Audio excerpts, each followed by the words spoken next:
On the wet morning of June 6, 2002, a car driven by a 24-year-old motorist spun out of control, ricocheted off another vehicle, and plunged into my 78-year-old dad, who was on his regular morning walk alongside the St. Jude's Highway on the outskirts of Beaufort, a town at the southernmost tip of St. Lucia.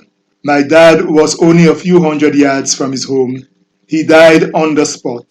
The autopsy revealed a broken neck, a broken spinal cord, and a punctured heart. The autopsy also revealed my dad had no recognizable ills, no cancer, no brain tumor, no hardening of the arteries. So it seems, if not for the accident, my dad would have enjoyed a good many more years. How can I explain my father's death? How can I explain this sorrow, this pain, this emptiness? How can I explain that one morning my father was well and walking, and the next morning no amount of coaxing, no amount of medicine, no amount of obeah, no amount of voodoo could cause my father to get up? I went to the funeral home for the viewing of the man everyone said was my father.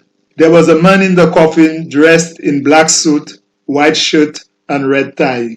Dressed as if for a wedding, but by the contentment on his face, it was clear he wasn't going to any wedding.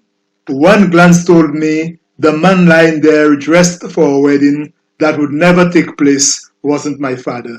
So I didn't stare at him. I didn't memorize every contour of his face for times of starvation.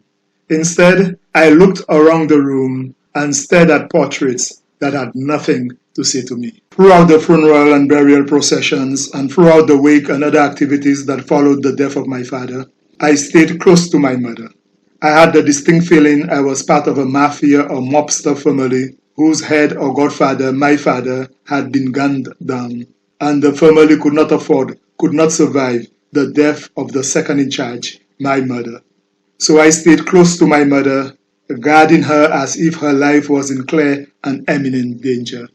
I could have never anticipated feeling that way, and I don't know why I felt that way, for my family was the opposite of a crime family. My parents were the pillars of religious and spiritual strength.